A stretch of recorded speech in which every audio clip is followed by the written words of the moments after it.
training video, you're going to discover the EDC, Everyday Carry, self-defense tool that could save your life. This is the Everyday Walking Cane. It's a self-defense walking cane. This one's made by Cane Masters. It's especially made for self-defense. It's extremely durable, extremely strong.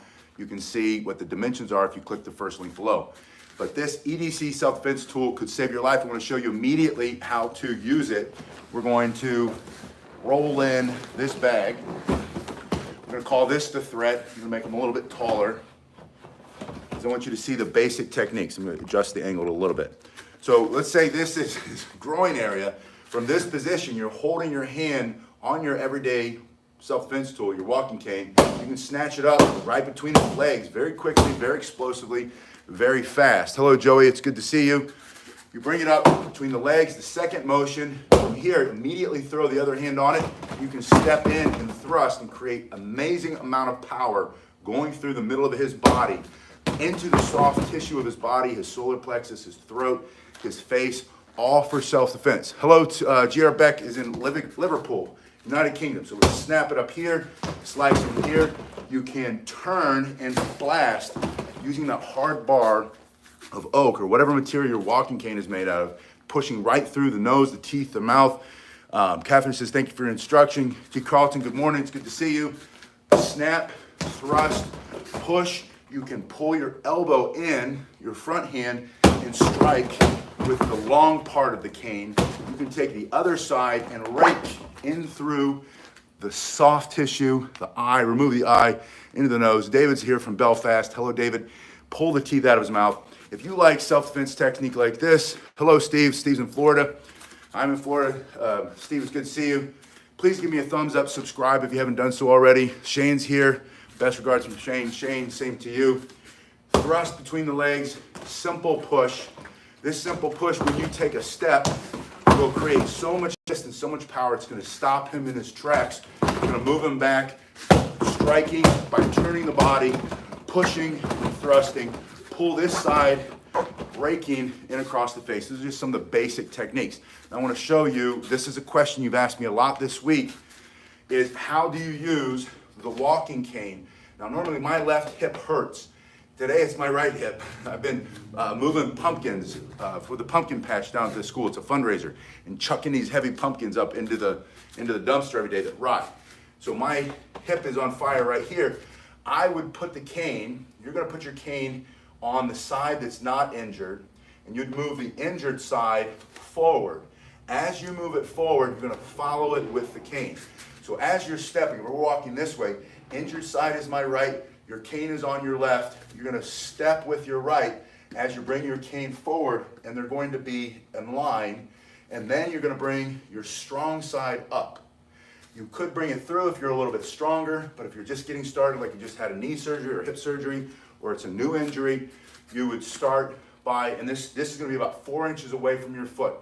So you're going to lead with the injured side, the cane follows it, and you step. Now the question becomes, well, how would you use the cane for self-defense if you are leaning on it, if you need to hold it there? Well, if you have one really strong leg, you can still do all these techniques from a standing position. You would put your stronger leg back, and you would lean back on it, creating a little bit of distance. You could strike, you can thrust, you can do it with either hand. You can do this swinging motion, coming off of the shoulder from one side, off of the shoulder from the other side.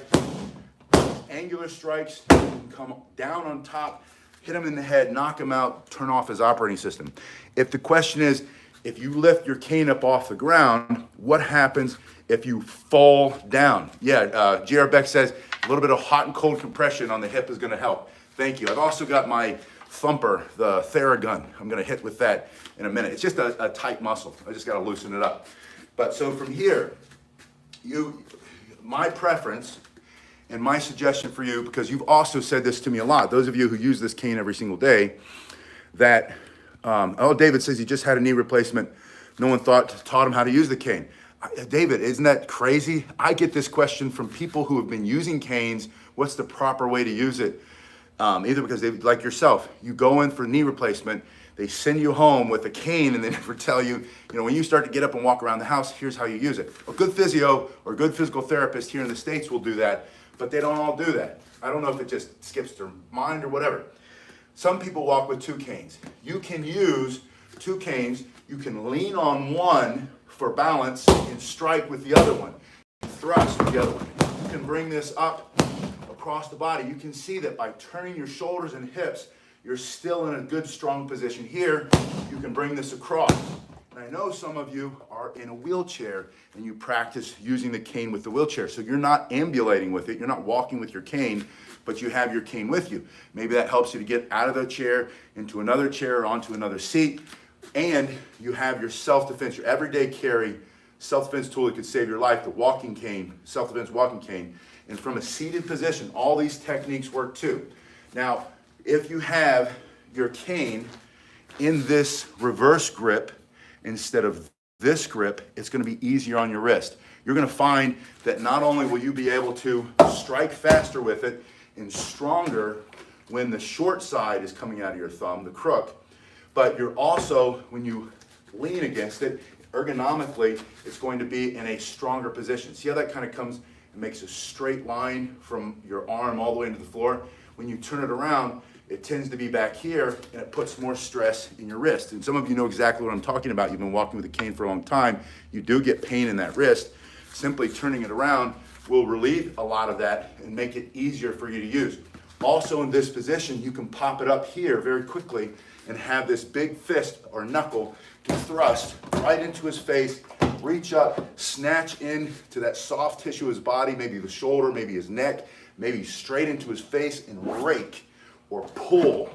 And then you can use the backside like an Irishman, Irish stick fighting, coming up here, using your shillelagh, bringing it through, striking, and even blocking if you need to. All while you're holding on to the other cane, or maybe if you don't need the cane to ambulate, you don't need the cane to walk as much, you just have your one cane. But either way you do it, it all works. You just have to modify it. You might be sitting in a chair. You can do all of the strikes from a seated position. I didn't bring the chair over, but they work, and I want you to practice that. I want you to practice all these techniques. So let's go over a brief list. Number one, my favorite, is up between the legs. And if you miss the legs, maybe you hit him in the chin, or his hand is reaching out and you smash that wrist, smash that arm. But it's just this pulling up. That can be done from this grip and from this grip. That's your first one. Number two, I prefer, this is my second favorite of all time, popping it into the front hand while you keep it attached to your hip. From here, you keep it attached to your hip, and then you thrust. And you're gonna go low. He's going high, you're going low. You're gonna hit him right here and put him straight on the floor. Maybe you wanna stick it into his throat. The way you do that is you just change the angle of your strike by this front hand. So from here, pop it into the hand, step and thrust. The third way you can use it is sliding your hand down the front, and you bring it up almost like it's a sword.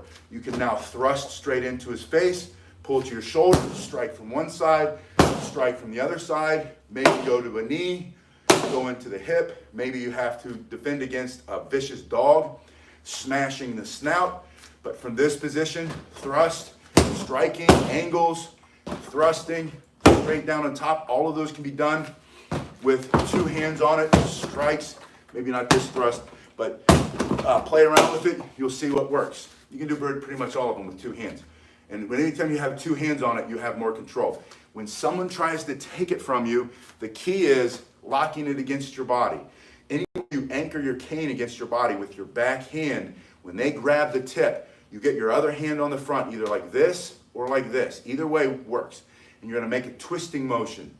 You're twisting with your hips and your shoulder, and then you push down. He's on the other end, it's gonna be like this, and then it's gonna go down, and then you're gonna stick it right through his throat for self-defense. Another way you can use your cane for self-defense,